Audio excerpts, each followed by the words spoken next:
Andi, dihet që kryelajmi i ditës së djeshme, i cili mendoj se do të jetë një nga lajmet më të rëndësishme për sa i përket, një nga zhvillimet më të rëndësishme për sa i përket goditjes së ndërmarrë nga SPAK, është edhe, le të themi, do ta trajtojmë, besoj jo më shumë se disa minuta për shkak se unë e di që ti do largohesh, kështu që do doja një panoramë të shkurtër, një fotografi të shkurtër të asaj që ka ndodhur.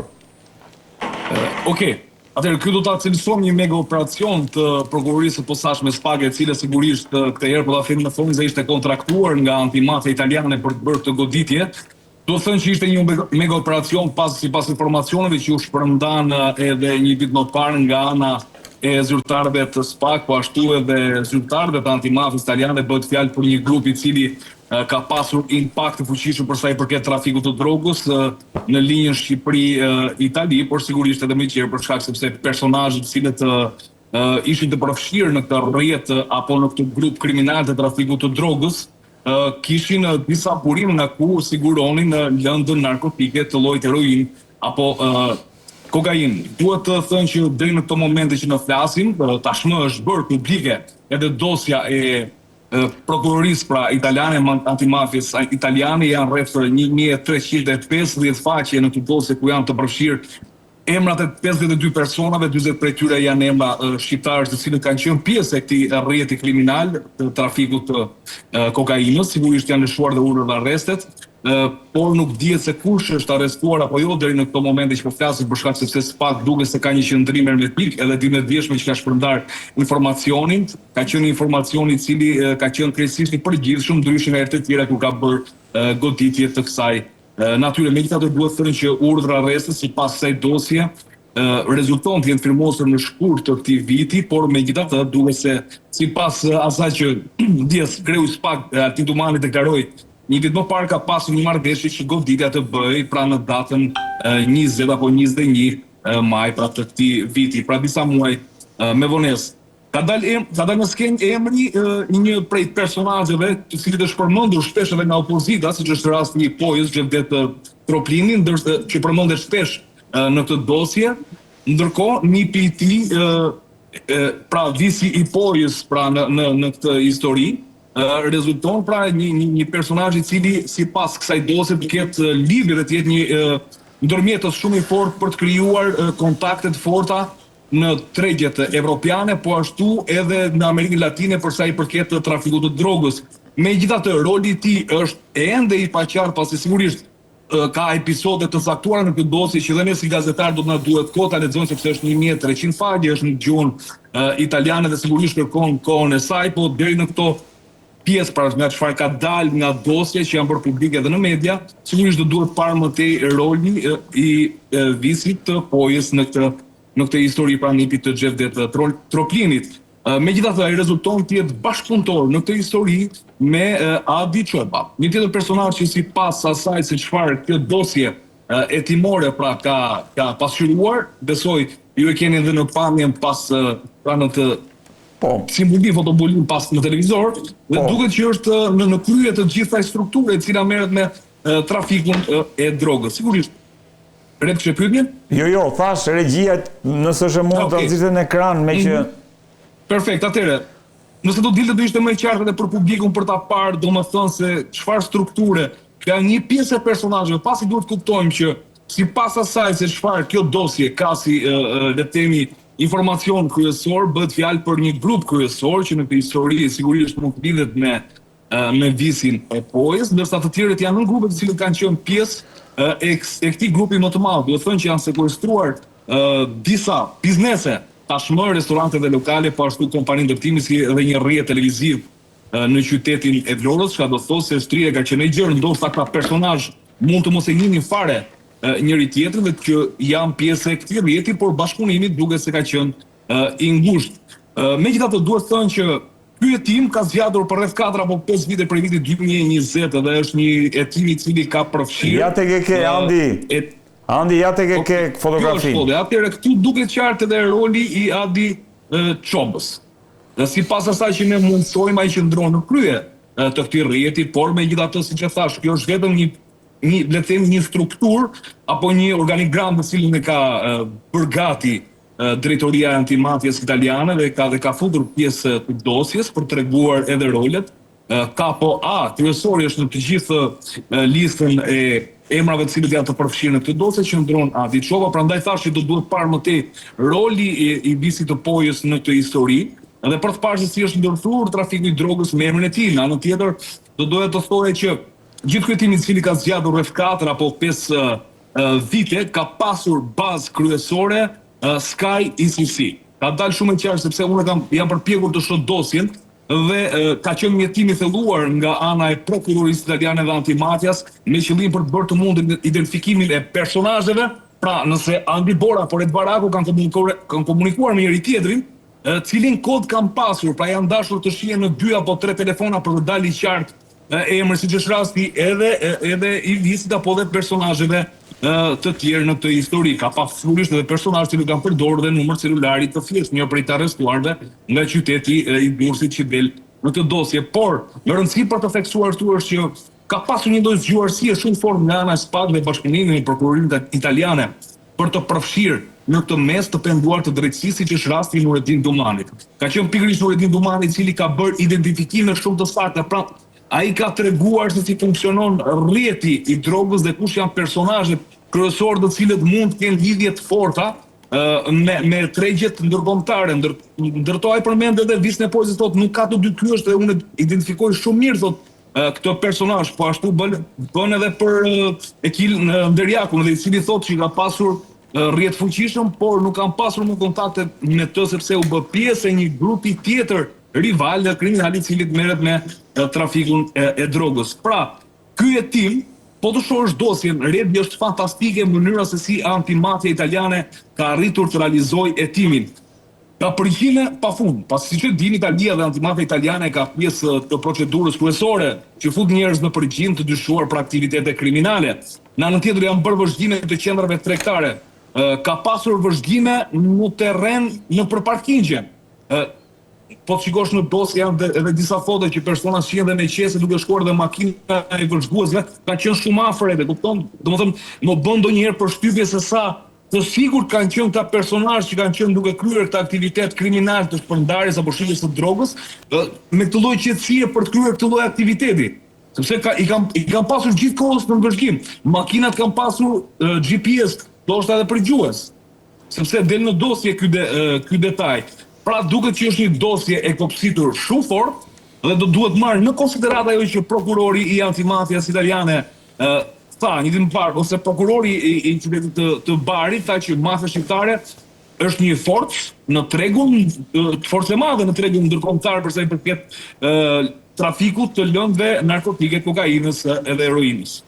Andi, unë e di që e ke kohën e limituar, të falenderoj shumë, ne do të vazhdojmë ndërkohë. Të falenderoj shumë për le të themi një fotografi të asaj që ka ndodhur. Kënaqësi që të pata. Faleminderit shumë.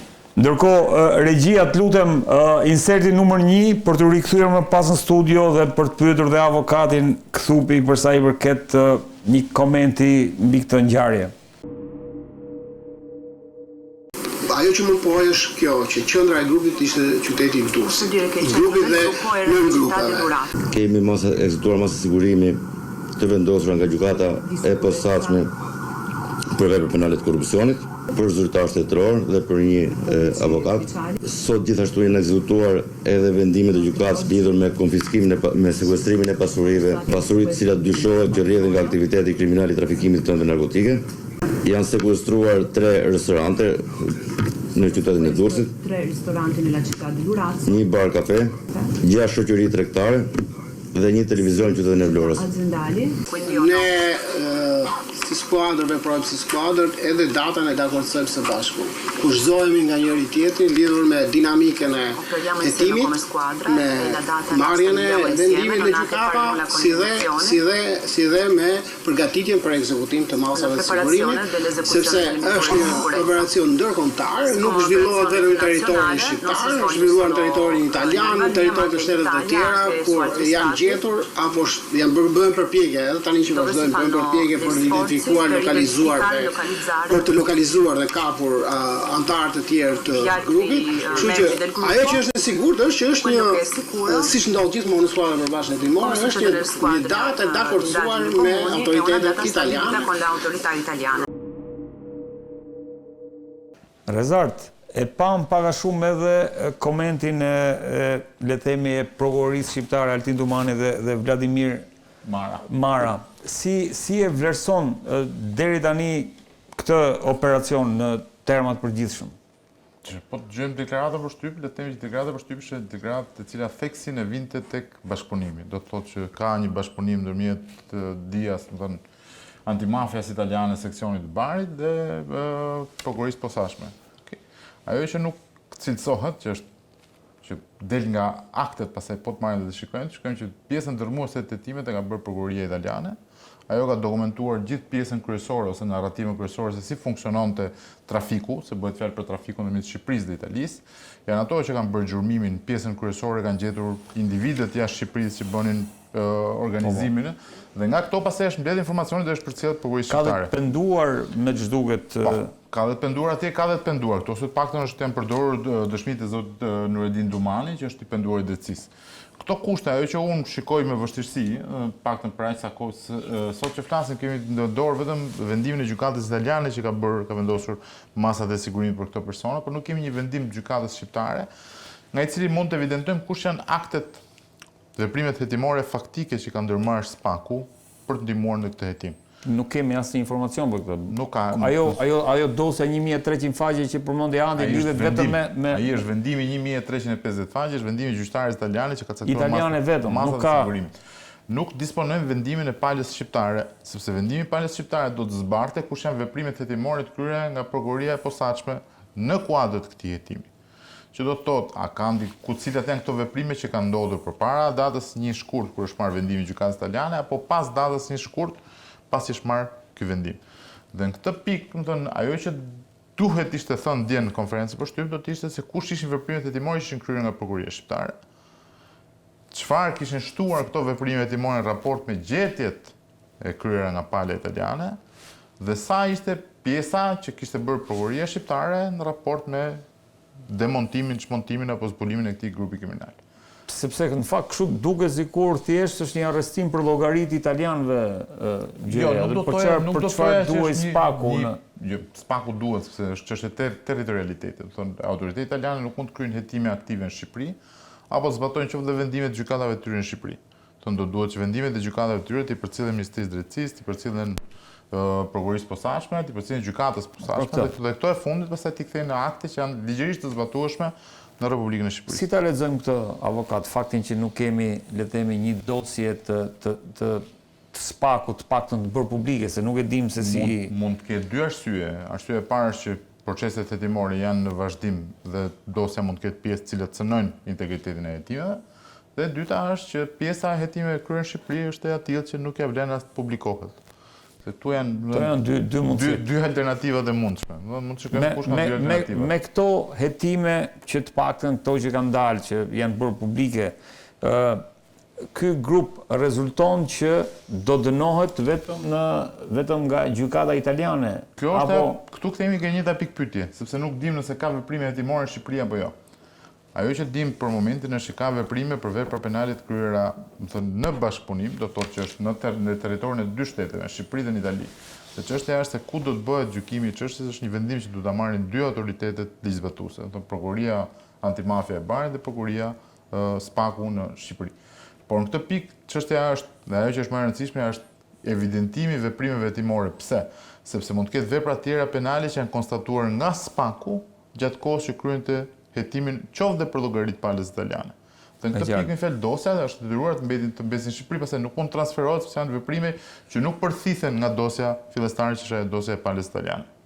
Pra, nëse kemi hetime nga prokuroria e SPAK-ut dhe këta gjykohen në Shqipëri për veprime që kanë bërë në Shqipëri, i bie që nuk mund të ekstradohen drejt Italisë. Mund të ekstradohen, mund bëhet gjykimi në dy pjesë, në fakt besoj që të gjithë këta që janë të ndaluar brenda territorit të Republikës së Shqipërisë do të kërkojnë të gjykohen në Shqipëri. Nuk besoj që do kërkojnë të gjykohen në Itali, duke qenë se mund të lejohet ky gjykimi ju edhe në territorin shqiptar, por pjesa që sot kemi të paqartë, do të thonë ne kemi të pa evidentuar publikisht, është nuk dim se cili është roli shkresor, institucional i autoriteteve shqiptare. Do të dim që ka një bashkëpunim shumë mirë, di që janë kryer, do të paktën nga deklarimet publike, dim që janë kryer veprime proaktive, por ajo që nuk dim është kush është efekti i këtyre veprimeve, kush janë veprat penale që janë konstatuar gjatë kryes të këtyre veprime. Dhe pa pasur këtë, po thua? Dhe pa pasur këtë nuk mund të nxjerrim një konkluzion në lidhje me se ku do gjykohet vepra penale, ku do gjykohen veprat penale. Po nëse kjo nuk do ishte, do të thotë? Po do të ishte, pastaj është një delegim i një të drejtës në shtetin tjetër, do të thonë shteti italian konsideron që janë vepra që kanë të bëjnë me trafikun ndërkombëtar të lëndëve narkotike, është vepër penale që është e dënueshme në Itali, është e dënueshme në Shqipëri, i takon palës për të zgjedhë se në cilin vend preferon ta bëjë. Do gjykohet, në këtë pikë jemi. Ndërkohë, Almer, Zoti Berisha ka qenë një nga denoncuesit kryesor të këtij grupi që operonte në Durrës. Ajo që është në diskutim është fakti që pse ndodhi pas zgjedhjeve. Kjo është pyetja kryesore, pyetja që u bë edhe Dumarit. Në fakt dhe përgjigjja e Dumarit ishte ajo që tha që ne kemi punuar si grup. Si e vlerëson këtë goditje, thash, jo në terma të interpretimit hetimor apo juridik, por në terma të interpretimit politik. Si e vlerëson këtë goditje? Shiko, Zoti Berisha është nga të vetmit politikan i cili gjatë fushatës 11 majit ka folur me emra konkret për organizata të cilat sipas tij janë përfshirë në blerjen e votës apo intimidim, ndikim të drejtë për drejtë në rezultat apo edhe në mbështetje të Partisë Socialiste. Padyshim që goditet e këtij grupi pas zgjedhjeve të lë dyshosh që marrëdhënia politike, marrëdhënia e ngushtë apo një marrëdhënie e çfarëdolojshme e Edi Ramës me bandat bëhet më e besueshme se kurrë si fabul, sepse nëse në shkurt aty kanë qenë dokumenta dhe ka qenë urdhër për ekzekutimin dhe është kryer pas zgjedhjeve, duket që është hashiqare një lloj strategjie e ndjekur për të përdorur ky lloj grupi nga qeveria sipas zotit Berisha për të mbledhur votë. Kjo është Altin Dumani mund të ketë alibin e vet, tezën e vet, sepse është ai është ekspert, mund të thotë çfarë do sepse ai e shef në aspektin teknik të çështjes, duke qenë që është hetus, është prokuror, është njëri që do të marrë kohën e vet, por e ka justifikuar ligjërisht këtë që ka bërë. Neve nuk mund të themi spaku dot, pse nuk i arrestove ti në shkurt apo në mars. A kupton sepse është e drejta vet ta ekzekutoj vendimin kur të doj. Por pse mundet, e ka këtë drejtë. Tu kthejmë edhe këtë pjesë ke pyetja e madhe. Cilat janë veprimet hetimore të kryer për periudhën? Po, kjo është pyetja. Kjo është Këto i kemi ende të panjohura për neve. Nuk janë të njohur për publikun. Në ana procedurale, një vendim i gjykatës italiane kur vjen në Shqipëri e para punës shkon në Ministrinë e Justisë. E dyta punës duhet përkthehet, sepse nuk mund të shkojë gjykatës në formë jo shqip, jo në gjuhë, jo shqip. Dhe mbasi është bërë përkthimi, që është përkthimi është pak voluminoz, 1350 faqe nuk janë pak. Do kohën e saj. Për hiç, marrim një rast hipotetik që vendimi është bërë në një datë një shkurt, ka ngrënë të paktën nga ana procedurale më shumë se një muaj për të arritur deri në dyert e një gjykate. Kështu që për nxjerr konkluzione që është e qëllimshme vonesa, apo nuk është e qëllimshme vonesa, na mungojnë shumë element për të arritur në këtë konkluzion. E qartë. Po, Almer. Unë duhet të them këtë gjë që në një rast se neve do ta shohim ftohtë çështjen, duhet ngrem ato pikpyetjet tona, si ka mundësi që ky lloj vendimi ekzekutohet tani? Kupton, pra, nëse e shohim vetëm këndvështrimin politik apo ta shohim në atë në ngjarjen dhe ndikimin që mund të kenë këto me zgjedhjet, pra lidhja e ngushtë e grupeve kriminale me zgjedhjet. Dhe kjo i jep të drejtë opozitës dhe e bën opozitën e motivon atë për të ngritur argumenta që bandat janë përdorur në zgjedhje. Por ky grup ka qenë një grup që është hetuar dhe më herët nga Spaku. Ka qenë një grup që ka pasur një vazhdimsi procedurale për ta ekzekutuar edhe për ta çuar këtë grup para drejtësisë. Por koka e këtij grupi dhe elementë të rëndësishëm të këtij grupi asnjëherë nuk janë kapur, sepse pati një operacion i cili u dekonspirua disa muaj më parë, edhe sot kemi vetëm disa thërrime të mbledhura nga operacioni i Spakut që po trumbetohet si një operacion shumë i suksesshëm. Po, nuk është i tillë, a nuk mund t'i japim SPAK-ut një merit për sa i përket nuk është merit e SPAK-ut edhe as institucionit shqiptar, është merit e italianëve, sepse aktiviteti ushtrohej në Itali, aktiviteti ishte i gjithë i shtirë në territorin italian përmjet lidhjeve që këta kishin në Amerikën Latine, ndërkohë për Shqipërinë unë do t'juaj sukses në rast se SPAK-u apo institucionet shqiptare të çfarë do lloj do të arrinin të parandalonin trafikimin nga Shqipëria drejt Barit. Pra ka çaluar porti i Durrësit, ka çaluar ekspertiza, kontrolli, drejtoria, kushdo qoftë që është aty mbi qyrës dhe komandon apo drejton të gjithë punën në portin e Durrësit, edhe institucionet e shërbimit në këtë rast kanë dështuar, sepse nuk kanë parandaluar dot një trafik disa vjeçar që përflitet është në tonelata drogë dhe në tonelata para. Por ashtu, ajo që mua më blë të dyshoj dhe jep të drejtë Sali Berishës është argumentet që po dalin tani. Zotria, pra ky Xhevdet Troplini dhe Poja, visi Pojës, kanë përfituar tendera. Kanë marrë tendera, kompaniet lidhur me këtë zotrin, kanë tendera nga Bashkia e Durrësit, kanë marrë leje ndërtimi nga ZHT-ja për ndërtuar hotel, kanë pasur aktivitet në fushën e ndërtimit dhe askush nuk është shqetësuar, askush si ka parë, askush nga institucionet e OFL-s apo institucionet tjera zyrtare nuk i ka thirrur këta orë, cili është burimi juaj të ardhurave. Si ushtroni aktivitet?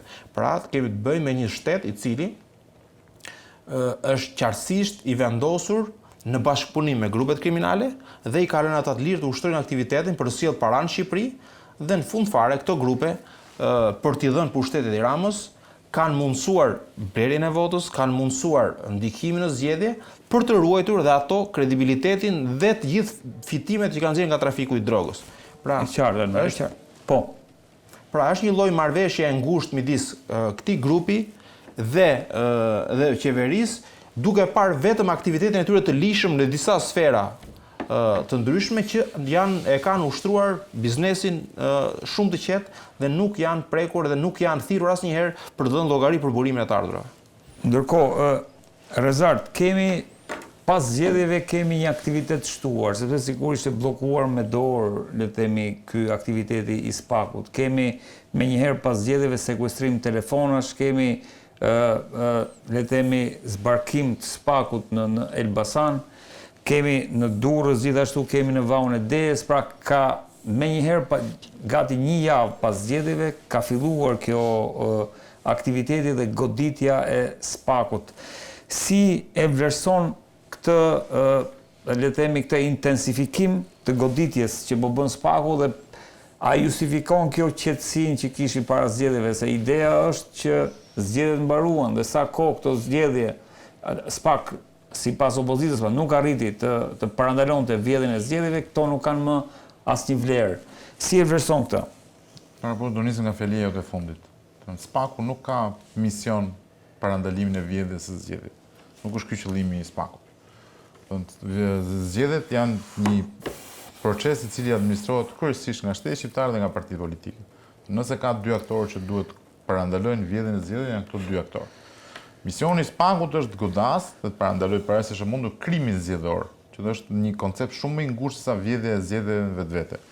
Që nëse do më lejosh të bëj një përzierje të ngushtë ndërmjet politikës dhe ligjit, mund të themi që vjedhja e zgjedhjeve bëhet në dy forma dhe nuk është vjedhje në kuptimin e mirëfillt fjalës, është deformimi i vullnetit të zgjedhësve, që do të thotë është një proces i tërë në cilin ndërhyn makineria shtetërore, makineria politike për të deformuar votën dhe vullnetin final të votuesve.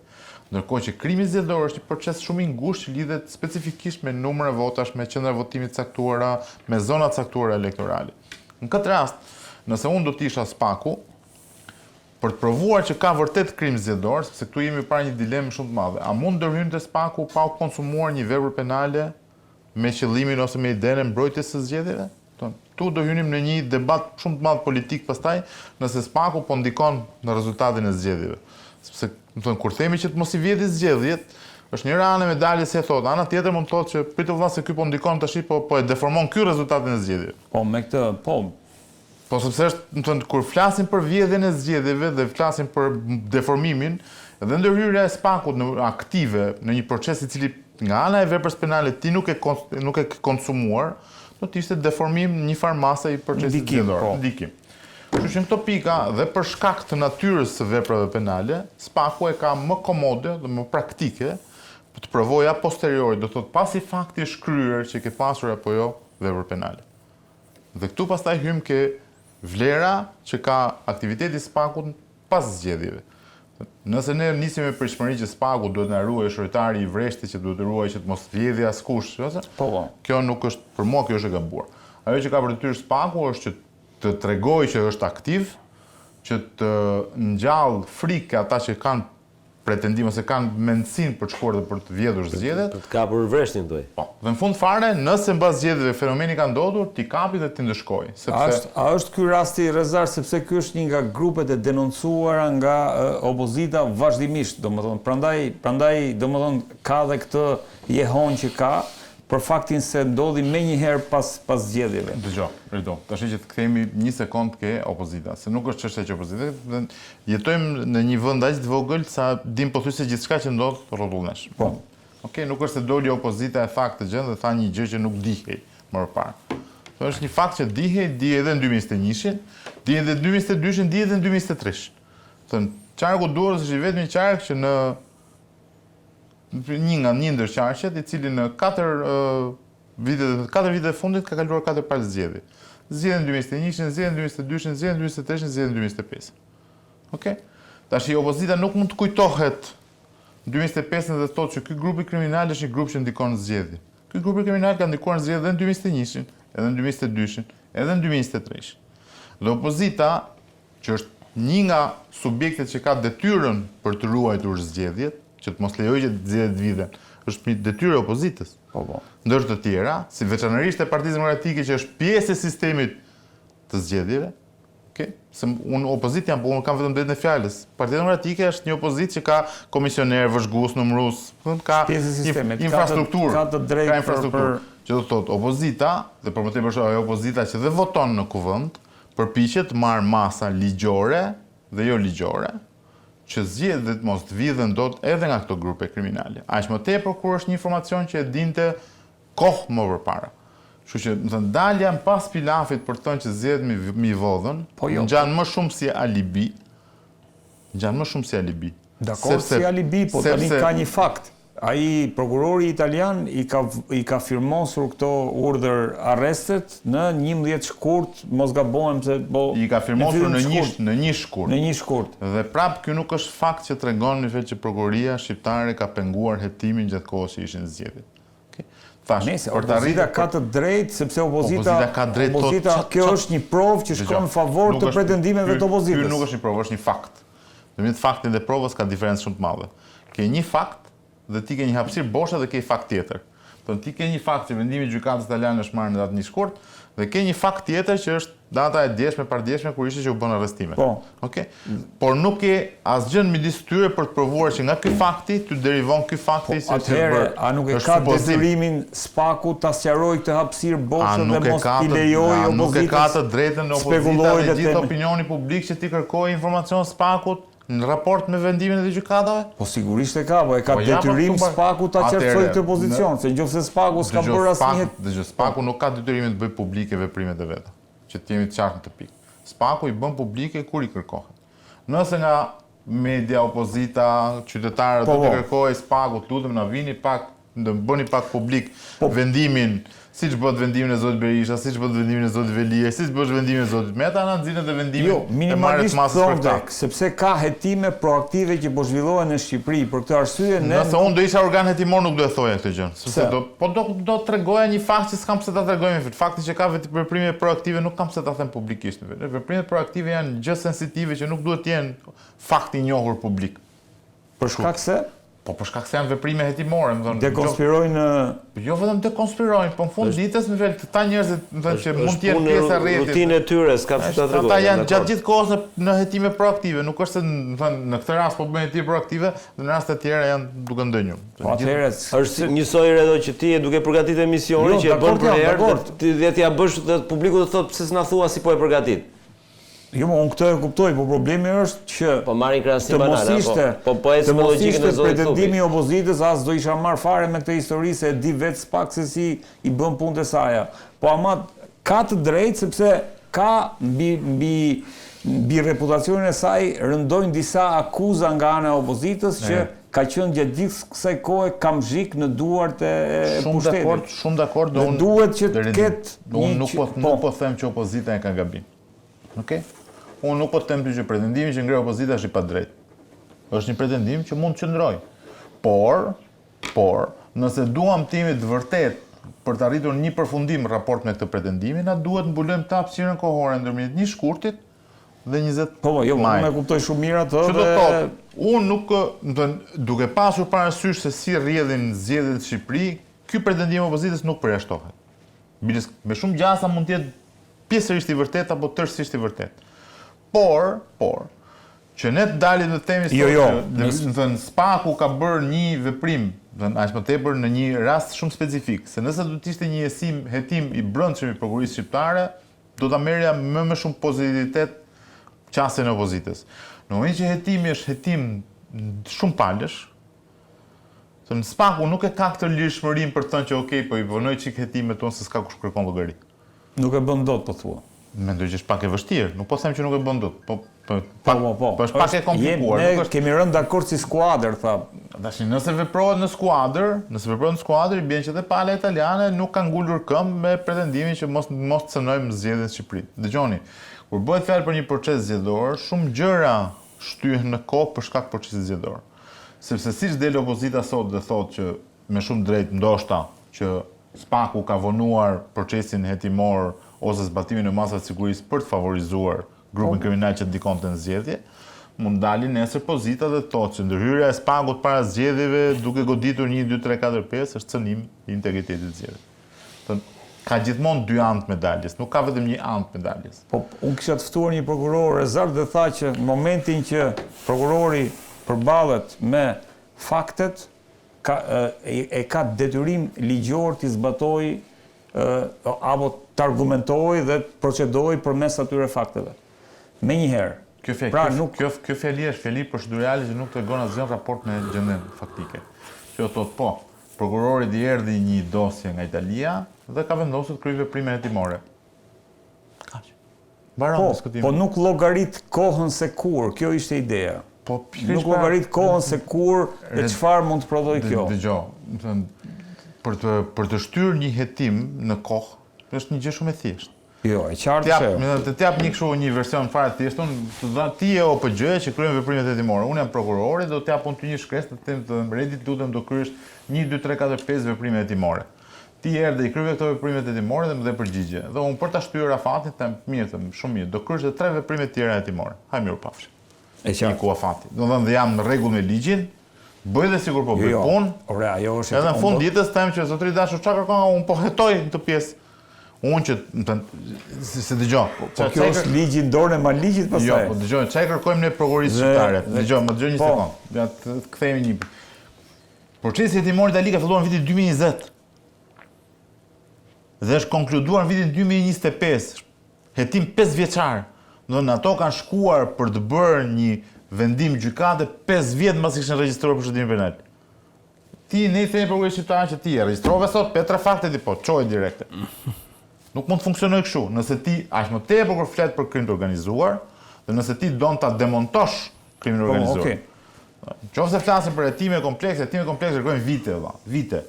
Nuk është një gjë, sepse ti duhet dokumentosh. Po të marrësh të çosh vendimin italian dhe të shohësh çka kanë bërë ata njerëzit, ata kanë bërë përgjimen shtëpi, përgjimen makinë, kontrollet makinës të rastishme. Dhe ka dalë Guardia di Finanza dhe i ka bërë kontroll të rastishëm makinës të atij që dihej që ishte transportues. Pse? Sepse ato duhet lidhin hallk pas hallke të dokumentojnë atë. Po, ndërkohë që po të kthehemi në veprimet hetimore të prokurorive shqiptare, do shohësh se dilte njëri me një pako nga porti, e kapshin direkt sa dilte nga porti që mos shkonte dot ka iku do ta çonte pakon. Në mënyrë që mos zbulohej. Denis, si e vlerëson punën e Spakut? Thash, nisur nga kjo ngjarje, nisur nga pretendimet e opozitës.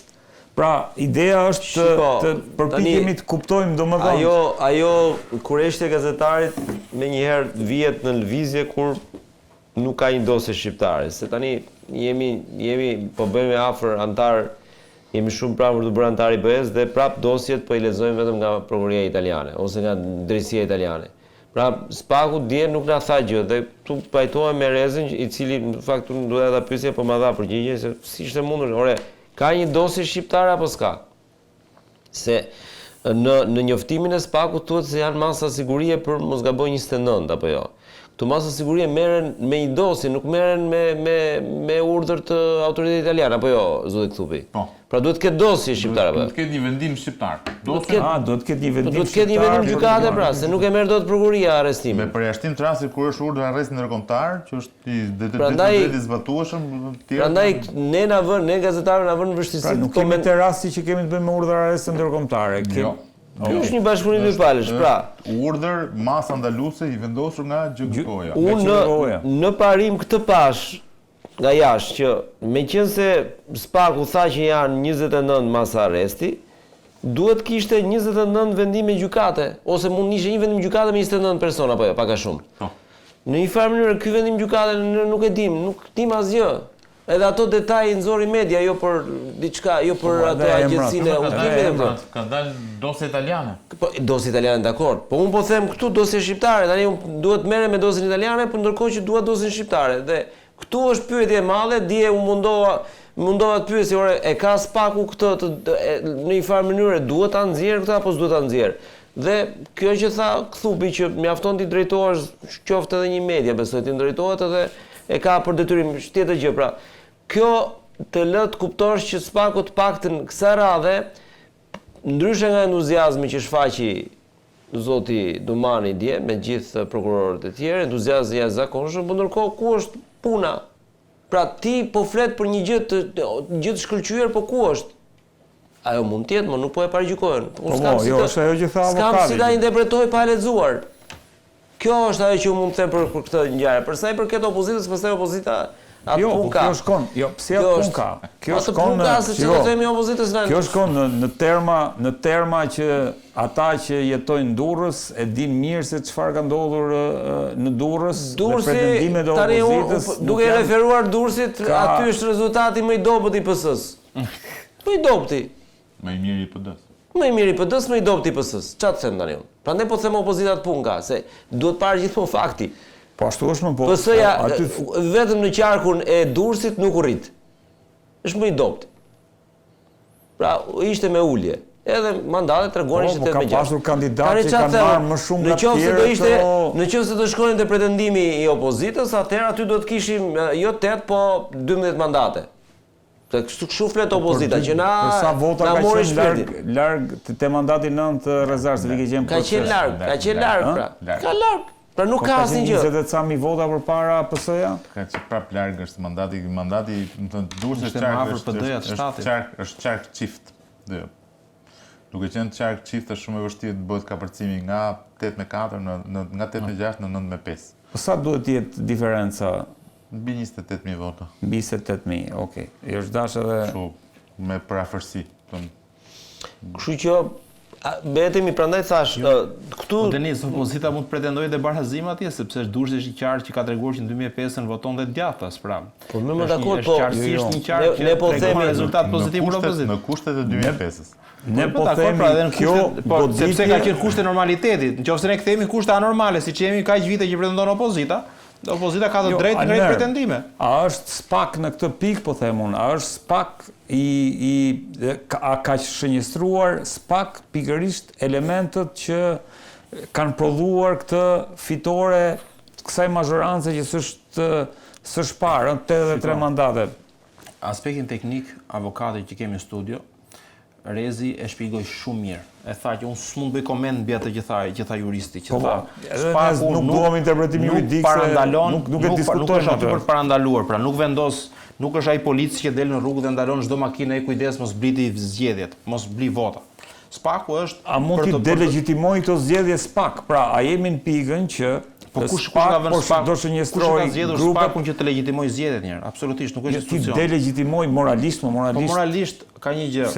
Neve tash se kur e shton ç'është morale, po ne jetojmë të Shqipëri më vllaz, kanë do të japim për SPAK-un. Nëse fjala vjen. Disi bie nëse fjala moralisht, nëse betohet Rama në kish apo në xhami. Jo, nëse fjala vjen SPAK te kjo dosja që po themi që po e marrim supozuar që ekziston hetime Zotëri, mund ta bësh pyetjen më të qartë. Del që këta janë përfshirë në këto zgjedhje. Pastaj shkohet në Elbasan aty ku pretendon opozita që prap janë vjedhur zgjedhje. Po në Fier pretendon Pastaj shkohet në Fier ku opozita pretendon se do të jap një analizë në Fier. Jo, tu mund dal në Fier. Po jo do ta bëj analizën në Fier. Këtu. Nëse SPAK del e godet, nuk e di shifrat Almeri të Fierit. Dhe zbulon për qytetarët një masakër elektorale që pretendon opozita, mund të vazhdojë më kjo qeveri të mbetet pushtet, se kjo është ajo që po tentohet. Opozita ka bërë 20 kallëzime. Dhe pastaj për Fierin do flasim, do debatojmë dhe për Fierin me Denisin kokë në kokë. E para, opozita ka bërë një sër kallëzimesh. Këto kallëzime, në qoftë se nuk kanë rezultat konkret, në qoftë se nuk shkojnë deri në fund, dhe në qoftë se nuk ka të arrestuar për krime zgjedhore, do thotë që SPAK-u fushatën e ngritur apo të strukturën e posaçme ngritur për parandalimin e fenomeneve të zgjedhjeve i bie, pra task forca bie, sepse opozita ka ose duhet të ketë një përgjigje të gjitha kallëzimeve. Do thotë që pretendimet tuaja nuk qëndrojnë, pretendimet tuaja janë të pavërteta ose pretendimet që ka ngritur opozita, SPAK-u duhet të shprehet me një lloj aksioni për të arrestuar ata çka qofse janë të vërteta. Pra deri tani ne kemi parë një SPAK i cili ka dalë në terren, ka qenë në terren, ka mbledhur ato fakte që ka mbledhur, nëse ka mbledhur, dhe në rast se SPAK-u ka bërë një punë që do të vërtetohet pra me ato çka ata do thonë, atëherë mund të shohim që këto zgjedhje vërtet janë vjedhur.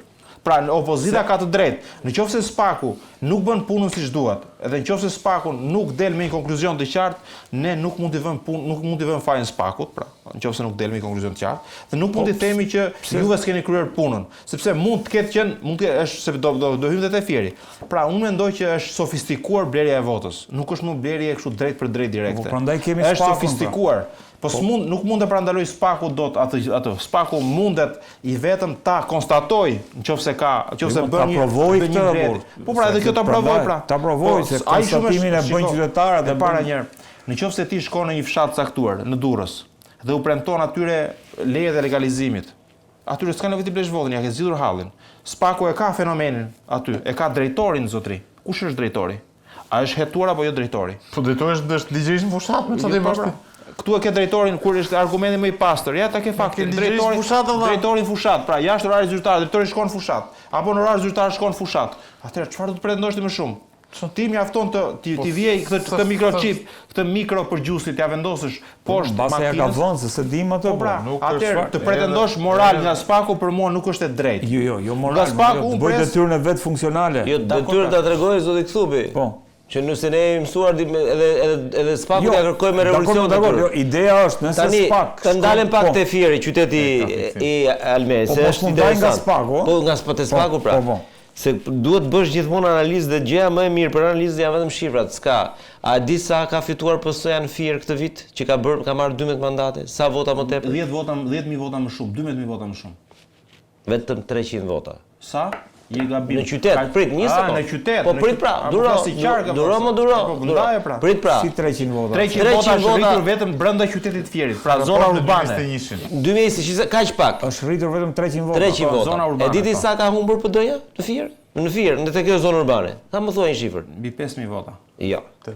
14.200 vota. E diti sa kanë marrë partitë e reja në Fier? Si ja pra, ka marrë PS-ja vetëm 300. Partitë e reja kanë marrë 6.700 vota. Pra ja ku i ke. Votat e PD-s i kanë marrë partitë e reja, pjesa tjetër nuk kanë votuar fare. Kaq e thjesht, nuk kanë votuar për PS-n. Shkojmë në patos, 200 vota më tepër. Kaq.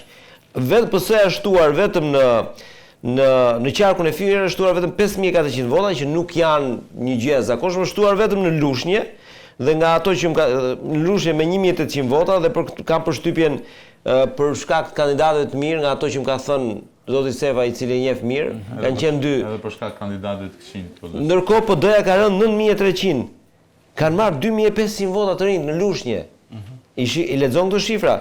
Në Mallakastër 2.500 nga marrë PS-ja. Pra, si mund të prodhojnë? Një sekond, prit. Indrit Seva aty të ka dhënë shifrat, po s'ka treguar. Jo mos më ka dhënë Indriti tani. Po jo mos më ka dhënë Indriti. Prit tani, mos je më ashtu. Pra, si ka mundësi? Ka treguar vetëm për kandidat. Si ka mundësi që 9-6, dakord? PS-ja ka shtuar 3 mandate vetëm me 5.000 vota. Ta japun përgjigje. Ku është këtu krimi i organizuar i s'organizuar? Kjo është pyetja. Prit një minutë. Pra tani. E para. Ktu lexoj dhe ndërkohë si ka mundësi PD-ja. Ke copza të vërteta, Po një sekondë ta them këtë. Po PD-ja dhe LSI kanë humbur 37.800 vota për 4 vite në opozit. Këtë shpjego ti. Shpjegojmë pra. Pra kaq. Rregull. Tu e ke, këtu s'ka ç'a të bëj Spaku. Po s'ka ku të futet Spaku. S'ka ç'a bën Spaku. Po jo, pra këtu janë për matematikien. Spaku ka qenë qarkun e Fierit me një grup shumë të mirë të cilët kanë qenë në terren, kanë përgjuar, kanë bërë përgjigje ambientale, duhet shprehen, duhet dalin ato po çfarë se më ja grupi pas ka bërë do kapi 1000 vota. Unë po të them 37.000 vota të PD-s si do t'i gjesh më prill. Ta them unë. Pse mungojnë 37.000 vota PD-s? Përveç një rreshtimit gabuar që e pranoi të opozitës me emrat që ka pas atje dhe përveç efektit të ndikimit të partive të reja të cilët e kanë rritur Partinë Socialiste në mandate për efektin e kalkulimeve që i shpjegon Rezi më mirë. Nuk ka rëndësi më thuaj pse mungojnë 37.000, është një qytet i tërë mungon në Fier, në qarkun e Fierit. Është saktë një qytet i tërë. Në bazë votues, në bazë një nga elementet kryesor i cili ka qenë në partinë e zotit Kthupi nuk është lejuar të punojë lirshëm sepse është intimiduar dhe shkërcënuar, një element shumë i rëndësishëm i opozitës atje. Një demokrat safi. Për kë thua? Për Ballakastër. Ja 2000, ja një sekondë më. Nuk del Ballçi në atë rezultat. Por zoti Kaplanaj është intimiduar me punën e tij. Kaq vota kanë mbas më mirë. Ka shumë gabim, nuk është Ballçi me atë rezultat, sepse Ballçi është fituar nga opozita disa herë bashkia. Pra, Levis Jahaj ka qenë një nga njerëzit nëse i supozojmë që zoti Kaplanaj i ka dhënë Partisë Socialiste. Është dy fish. Zoti Kaplani merr, të lutem, merr rezultatin e Ballçit 2021-2025. Sa vota ka? Si, dy fish. Sa? Dy fish më. Në 2023-shin 5200 vota. Dy fish më. 5000. Hiqi 30 në 2023-shin Ballçi ka dalë barazim. Okej, 5000 sa votat? Hiqi 37.000, hiqim dhe 5000 30.000 vota. Shifra Deni, sepse logjika nuk është shifra. Ti do të kapësh dhe shifrat. Jo, ajo është. Mënyra si jemi arritur të shifrat, dini se çfarë ta tregoj këtë vërtetën absolute. Jo, nuk është vërtet absolute, është vërtetë sipas asaj kam parë që mendoj. Nuk ajo është relative pastaj. E para një. Klevis Jahaj, drejtori i Akumit, bashkë me grupin e cili drejtorëve të Belinda Ballukut që ka qenë atje, nuk ka lënë biznes dhe një njeri influent në qarkun e Fierit pa e takuar me çdo lloj forme për ta bindur që mos punoj për Partinë Demokratike, por qoftë për Partinë Socialiste mundësisht. Pra ka bërë një fushat absolute me kërcënimin si mjetin e parë për ta zbyllur çdo element influent atje. Bandat në qarkun e Fierit, grupet qarkun e Fierit kanë qenë plotësisht në Partinë Socialiste. Ta them unë. Ku janë votat? Ta them unë një fakt pra. Ku janë votat e bandave? Këtë po të pyes. Ma dëgjoj, qarku i Fierit është nga ato qarqe që është nga më qytetarët, nga më rebelët, sepse ka treguar që ka dhënë opozitës dhe 7 mandate në Fier. Po pse pra ka nikë? Ta them unë pse pra, sepse ky grup që po të përmendu në Fier ka bërë çmos, duke kërcënuar dhe njerëz brenda listës së opozitës, më do të përmend emra. Që mos shkojnë në votime. Jo mos votojmë, o vlla, i kanë çmontuar, e kanë marrë elementet brenda kandidat për deputet që është deputet sot në listë, është marrë shkërcënuar që ti nuk do punosh zotri. Dhe e ka lënë fushën e lirë. Në këtë mënyrë është punuar që ti se kap do të posjen terren. Pra, në Lushnjë. Po është për gazin kjo. Si? Jo, nuk është për gazin. Në Lushnjë ka kandidat shumë të mirë, është një mjek aty shumë i mirë. Por Lushnja ka pasur të tjerë indikatorë që e kanë penguar opozitën që të punojë aty. Dhe ka qenë kjo pjesa e presionit bazë. Të vinte Belinda dhe të thoshte, zotri, o do punosh me mua ose s'do punosh hiç, ose do marrësh këtë benefitin çfarë do ti, ose ti do të tërhiqesh nga bërja e votës për PD-n. Ky është një realitet që neve nuk e themi dot që prodhojnë ato shifra. Se ne themi si prodhojnë shifrat. Unë kam qenë me Greta Libeajin me 0 lekë në 2021 dhe kemi prodhuar 6 mandate. Pse kemi prodhuar? Sepse kishte frymën, kishte organizimin, kishte edhe një ekip shumë mirë. Ja këto si ke pra, as frymën as organizimin. Por ta të PD-s kështu thonë. Ma djoj moment. Ta të qarkut Fier thonë nuk kishin as frym as organizim. Unë po ta them që element brenda opozitës janë intimiduar për hallet e tyre personale. Ndërkohë, nuk kishte në atë periudhë e njëjta si ky fenomen. Do të kujtojmë që 2021-shi është momenti kur ku kishte një kapërcim, mendoj kapërcim pushtetesh, ndrimin pushteteve. Plus ka pas dhe një gjë Partia Socialiste në 2021-shin, që Belinda bëri shumë mirë këtë herë. Largoi të gjithë të vjetrit që në 2021 ishin fushat dhe kryen përplasje me grupin e ri. Pra grupi Subashit, me grupin e Gramozruçit, patin dhe përplasje. Të herë nuk është. Po nuk është mos. Pra janë disa fenomene që prodhojnë këtë rezultat. Rregull zotëri. 5000 vota në Fier me llogaritjet nuk të japin një mandat shtesë. Nuk ta japin. Po nuk ta japin. Po të kishte ruajtur votat të PD-ja. Të 2021-shit do ishim 9-6 prap. 9-6 ai kish opozita në firmë, 7 mandate. Po pse s'është pra? S'është sepse po t'i them pra. Ka punuar të merrësisht që thua. Nuk bindin sepse nuk e pranon dot. Nuk kanë shkuar, unë do kuptoja nëse votat, këto votat që ti përmend të opozitës, do shkonin te PS-ja, do ta mirëkuptoja këtë logjik. Po nuk kanë shkuar, thjesht këtu kanë shkuar te partitë e reja. Si ka mundësi, si ka mundësi që grupi po dën e kanë ngryer dy elementë zotëri. E diti që Partia Socialiste në Firesh e vetmja forcë që ruan gardën e vjetër Fatosnanos shumë stoik, të cilët përballen me unë nuk e di fare çfarë do atje. Unë bëj analizën e shifrave. Po analiza e shifrave ke të drejtë, opozita ka rënë. Kjo shifër, pse ka rënë opozita? Kjo është për dy arsye pra. Pse ka rënë opozita? Një ja kanë marrë partitë e reja, një pjesë gjysmën e votave ja kanë marrë partitë e reja, gjysmën e mungesës, pra i mungojnë 37.000 vota. Gjysmë e ka marrë partitë e reja, gjysma nuk ka shkuar fare në votime, ka gjë thjesht. Po jo, pra nuk është ashtu. Po s'ka pra tjetër logjik. Nëse vetëm po kanë ikur jashtë të gjithë, për 4 vite kanë Partia Demokratike, një eksponentët kryesorë të Partisë Demokratike, apo ato njerëzit demokratë tradicional nuk janë lejuar që të bëjnë fushat për Partinë Demokratike. Një pjesë, thash, i kanë zgjidhur hallet e tyre me Belindën, një pjesë janë kërcënuar, një pjesë janë përdorur forma të tjera për ndalimin dhe bërjen e fushatës publike pro PD-s. Pra është ndaluar riorganizimi i PD-s në qarkun e Fierit. Sepse të dhash panoramën 2021 po t'jap dhe këtë. Në qoftë se Partia Demokratike organizohet të bëj një pyetje? Po, ma thuaj. Jo, po mostrim te jo vetëm një mini pyetje. Dakor, jo, kjo shifër tregon që Spaku çka ka të bëjë, mos do të bëj gjë asgjë Spaku. Spaku këtu shef shifrat, po edhe ç'a do bëj? Bie po flasim në mënyrë metaforike. Po çfarë do bëj? Siç i vajti agron ka plana i të dera biznesit, mund të vinë edhe të tjerëve. Pyetja është, mund të diqte Klevisi Ahaj në mbrapa. Këto gjëra që i thua ti, pse si ka thënë një herë Gazbardhi? Si kam dëgjuar?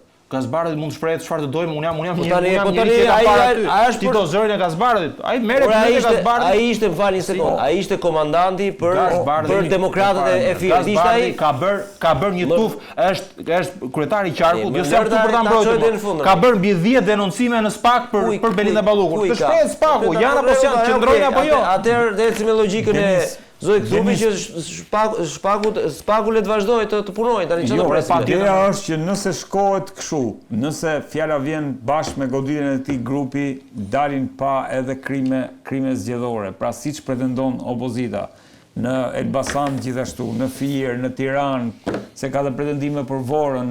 Shiko, opozita ka një problem me besueshmërinë. Opozita në qarqe që fiton i quan në zgjedhjet e rregullta. Aty ku mbet nuk i pranon. Ai çfarë themon, nuk është ky debati. Pra, në Lezhë është fituese opozita, aty jemi mirë. Aty s'ka probleme. As me diasporën, as me gjë. Ora opozita ka në Shkodër kemi fituar jemi mirë, nuk ka probleme. Denis, duhet të pranosh, po tani kjo është dhe intimidimin e votës. Po një sekondë më se nuk ka pasur në çdo studio vetëm këtë diskutojmë. Krim tani orë zotëri. Tani pse si ka unë ta shpjegova shumë thjesht. Më shpjego mo zotëri, duhet kapur zoti Bardhi në Këshillin Kombëtar të PD-s, ata që kanë për detyrë, i thonë, zotëri më shpjego pak ku shkuan 37.000 vota, se zonja Balluku ka marrë vetëm 5.000 vota plus, nuk ka marrë vota tona. Ka marrë 5.000 që mund t'i ketë me emigrant, nuk e di gjëra. Ku shkuan? Ja, supozojmë që ti mori edhe 5.000 vota, nga 37.000, 32.000 vota. Zotëri, në 4 vite nuk mund t'i humbi një opozit 32.000 vota. Nuk mundet, nuk ka shanse në një qytet. Nëse unë do vi do fus duart në punën tënde të përditshme. Pse jo? Denis, nëse po them një opozitë që do të vinë pushtet pra, se kjo opozita jone humbet. Kjo është problemi. Duhet ta pranoj që opozita ka probleme. Por duhet pranosh dhe këtë gjën. Që opozita nuk është lejuar të punojë në qarkun e Fierit për prodhuar rezultat. Dakor. Ky është komploti e opozitës është i tmerrshëm dhe ky është halli i opozitës, çfarë të zgjidhim dot. Do prova, të japim prova fare. Po nuk i dua asfalt elektoral një ditë para zgjedhjeve. Është normale? Nuk i dua tani. Është normale ta jap me video, me fakt. Nëse ai do ta jap me provë. Nëse nuk ka rëndësi ajo. Nëse s'ka rëndësi ajo më burrë. Si s'ka rëndësi? Ore zotri, un po kur jam i Partisë Demokratike, hidhe sa duash ti asfaltin, un do votoj për PD-n. Si? Un do PD. Po jo pra se nuk është ashtu, nuk e njeh logjikën.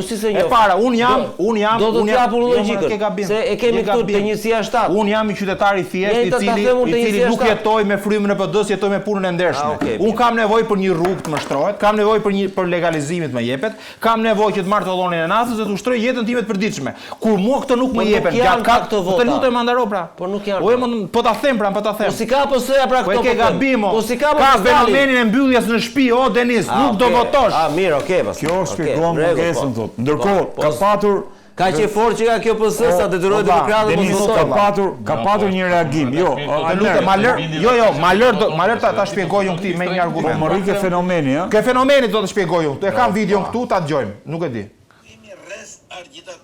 E ke këtu. Prit një minutë, ta çoj edhe nga fillimi. E kam. Këtu jemi rreth agitaturës të lumit Seman. Data 9 maj e shtruar asfalt rreth agitaturës në një kohë kur Enver Hoxha e ka ruajtur me roje këtë lumin dhe agitaturën. E qartë, kush është ky? Është një banor që më ka nisur mua asfaltimin, video Okej. Në Fier, ç'a bashkie për Roskovec. Urdhëro zotëri që çdo bashkish e njëjta gjë. Tani se prandaj po them që mos u merr me shifra.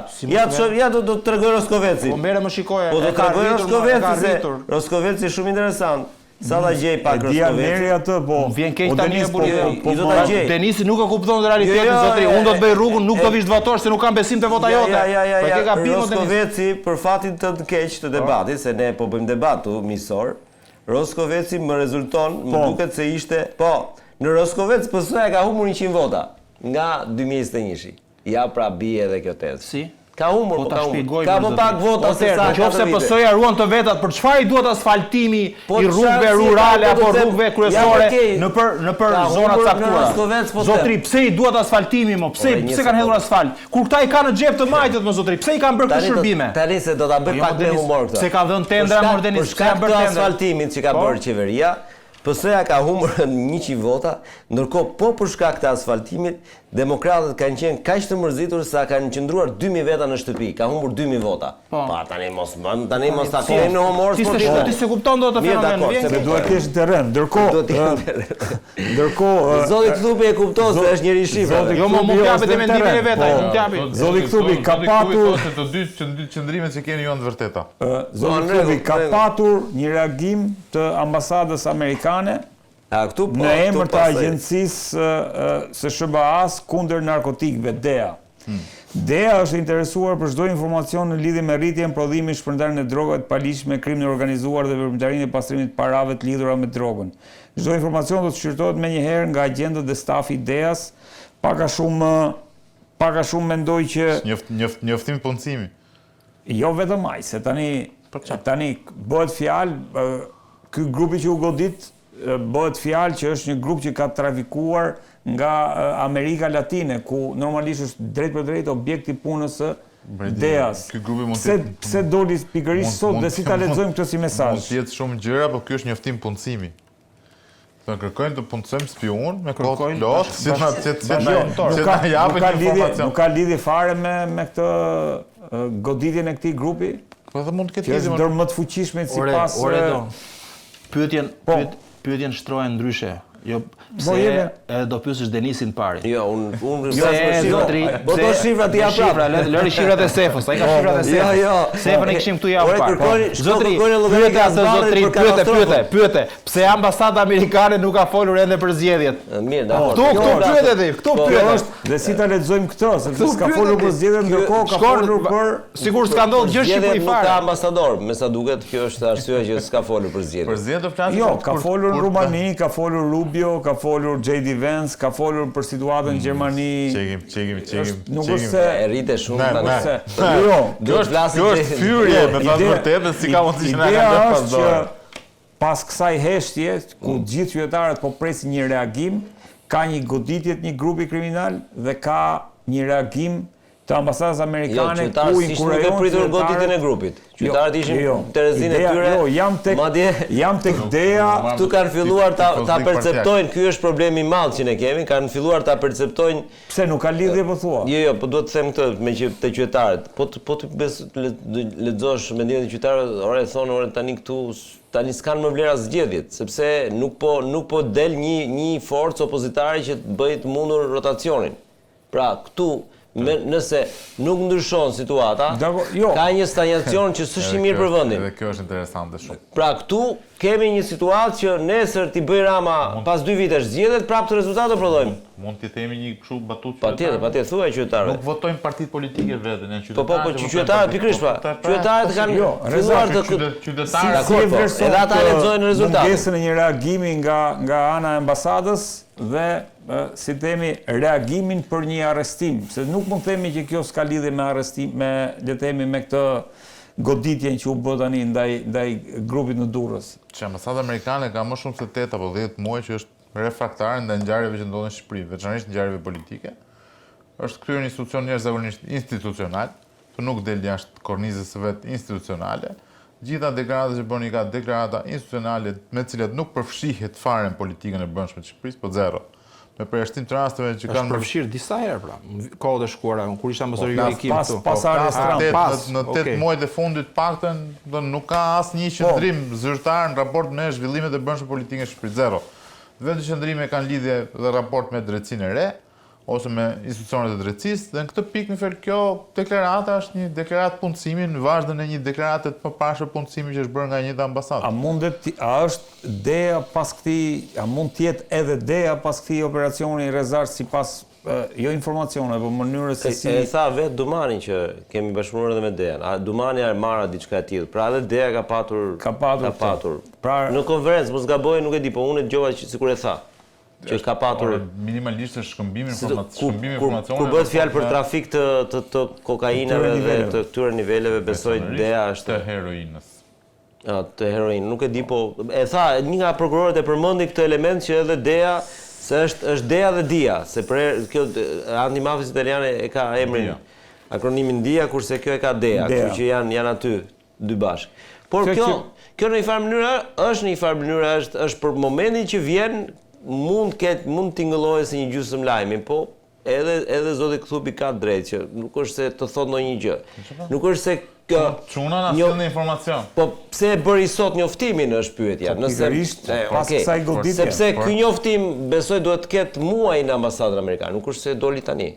Informacioni për nëse ka një dosje dimore, po sigurisht është nëse jo, njoftimi pra WhatsApp-i dhe numri i telefonit, emaili besoj. Po është një inkurajim. Është një inkurajim për institucionet shqiptare. Jo, nuk është nuk besoj që bëhet publikisht. Apo jo. Jo, ky është inkurajim vetëm për të dhënë informacion kur s'ke besim te shteti yt, do t'i japësh atje. Kaq që thjesht. Ky është inkurajim për Deja vepron në mënyrë vepron për interesat e shtetit amerikan, nuk vepron për interesat e shtetit shqiptar. Shumë e thjeshtë kjo. Nuk ka asnjë lexim politik kjo deklarata e ambasadës amerikane, është ka lidhje. Nuk ka gjë më. Do të them një gjë, një fakt. Pse vendet ambasadat e huaja në Shqipëri e konsiderojnë parajs këtë vend?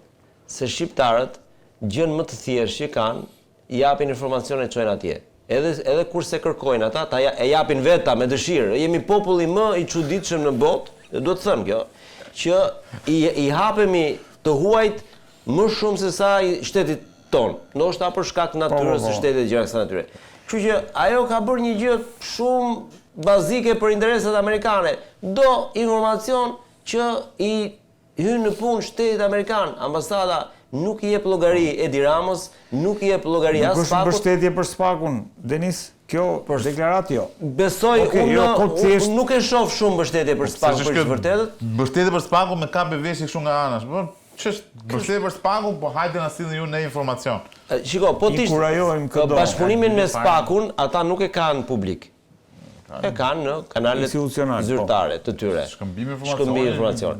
Fakti që del me këtë njoftim do thotë, ore zotri Almer, ke ndonjë informacion për këtë punë? Çoje atje kaq. Pastaj ata e verifikojnë është i besueshëm se besueshëm është çështje e tyre.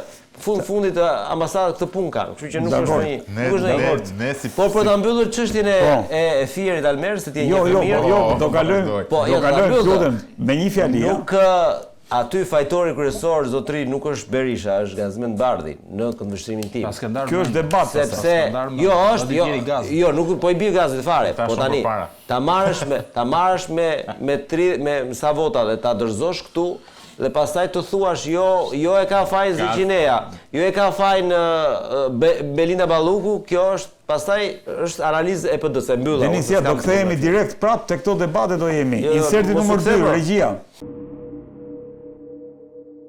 i kryet bashkisë është funitori i kriminalëve të tjerë për të realizuar trenin bullgar në mënyrën më antiligjore, antikushtetuese. Pra kjo është fytyra e vërtetë e Edi Rams, fytyra e vërtetë e këtyre zgjedhjeve të cilat kur nuk do njihen. Ata që mendojnë se mund të imponojnë qytetarëve shqiptarë në këtë mënyrë, vullnetet e tyre dhe mund të qëndrojnë mbi karrige, gabojnë shumë rënd. Ka vetëm një zgjidhja është emergjente, krimi i qeverie teknike, zhvillimi i zgjedhjeve të reja, shqiptarët votojnë të lirë. Kjo është qëndrimi ynë. Ka vetëm ne kemi me qindra dokumentat pafundme të shkatrimit, të shtrimit të procesit zgjedhor në farsë elektorale, pra kjo është farsa e vërtet elektorale, dhe ne duhem që shqiptarët të votojnë dhe të mos vuajnë farsën elektorale dhe pasojat e saj. Ne do qëndrojmë me të gjitha potencialet tona, fuqin tonë, që shqiptarët të votojnë si qytetarë të lirë të një vendi dhe jo të përjetojnë farsat e turpshme elektorale që janë të njëjta me ato të Zimbabves 30 viteve më parë. Denis, zgjedhjet vjedhura dhe për këtë arsye do kemi, thot doktori, qëndrimi ynë është i qartë, qeveri teknike dhe zgjedhjet parakoshme. Ky është le të themi lajmi, qëndrimi i Partisë Demokratike është i prerë. Lajm nuk ka këtu, po qëndrimi ka. Jo, kjo është vendim, është vendim politik. Tani, Partia Demokratike aksionin e vetë opozitar do ta drejtojë tek opozita qeveria teknike dhe zgjedhjet e parakoshme. Është në drejtën e saj, sepse në fundit bën politikë dhe nëse del me zgjedhjet parakoshme, askush nuk mund t'i thotë asgjë pse këtë kërkesë. Po që të bësh zgjedhjet parakoshme duhet të kesh padyshim vullnetin e Ramës.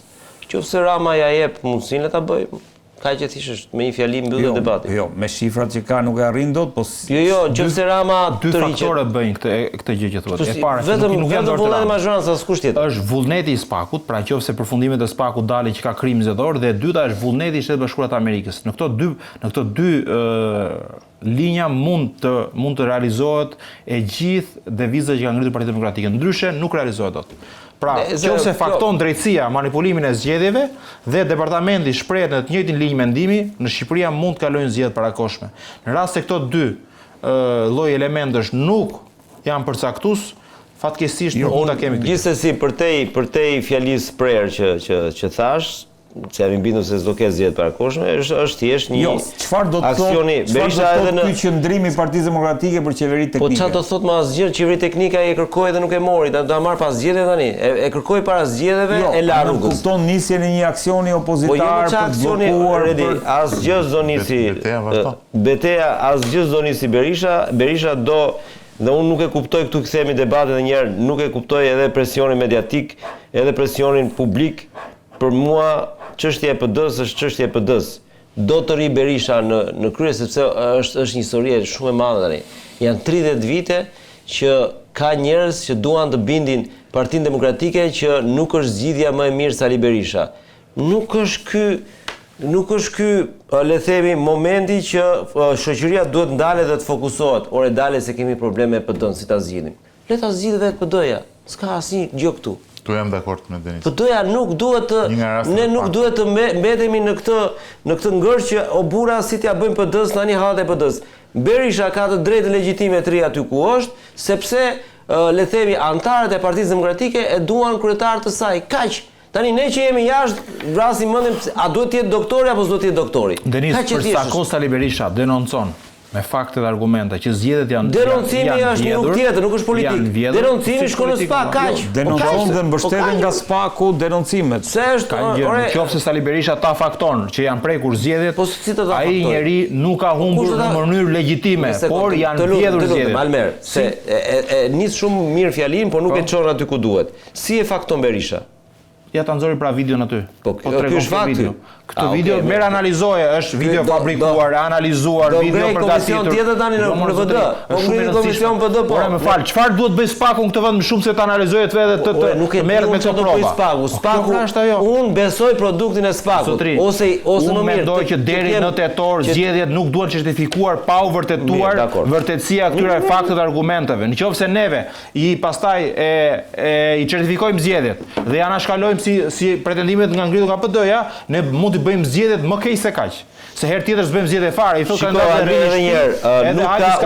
mendoj. Por duan analizuar këto dhe duhet thyer të përgjigjë opozitës me pretendimet që ngre. Unë analizojmë mos zotri. Unë kam shifrat e KQZ-s, vetëm këtë analizoj. Ka një gjë, PD-ja ka fakte ti çojnë në SPAK. Nëse SPAK-u thotë, po them që këto zgjedhje nuk duan certifikuar. Le do ketë zgjedhje pjesëme. Këto zgjedhje nuk duan certifikuar.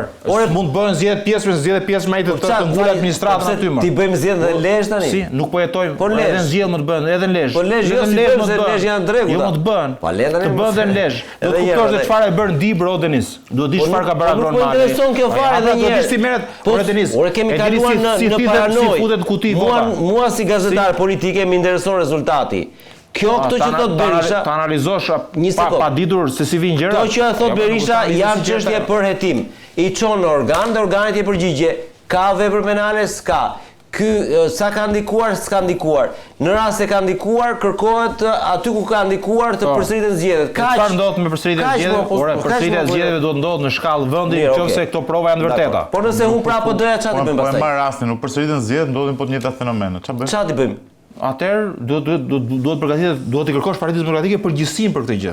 Që nuk di të mbrohet. Po pse kërkojnë tani përgjegjësinë? Si, jo pra nuk. Ai ke dëgjuar Berishën para zgjedhjeve që tha. Ja ta dëgjojmë pak. Këtë herë do ta ndalojmë Ramon dhe klikën e tij për të grabitur vota. E tha hapur. Kjo fjali është thënë gjithmonë para gjitha zgjedhjeve. Okej. Jo, këtë herë tha më fort. Ka thënë gjithmonë para çdo zgjedhje kjo është thënë fjalë. Kush do tentojë të vjedhë dhe do t'i kpusim durat, do t'i sharrojmë këmbët, do t'i bëjmë, nuk e di çfarë do t'i bëjmë. Do të lejmë gjë pa i bërë. Në praktik procesi zgjedhor rregullohet me ligj. Po pra këtë po them, s'ka tjetër rrugë. Me ligj. Ka që unë çfarë do të diskutoj tani? Në skenarin më të mundshëm hipotetik po e marrim sot. Po themi nuk u certifikuan zgjedhjet, u prishën zgjedhjet. Okej? I prishëm, do shkojmë pa zgjedhje të tjera. Duhet të rregullohet ligji më sot tash. Po nuk u rregullohet ligji, nuk ka për të pas njerëz zgjedhje të mira në Shqipëri. Se problemi i Shqipërisë është që çdo parti që është në pushtet do përdor gjithmonë vakumin ligjor që ta shkel ligjin. Kaq. Po mirë, dakord. Këtu është gjithë diskutimi. Kjo nuk është çështje zgjedhje parakoshme. A ka avokat, a janë vjedhur zgjedhjet? A je dakord me këtë që thotë? Do ma shpjegosh pak çfarë do thonë të vidhen zgjedhjet.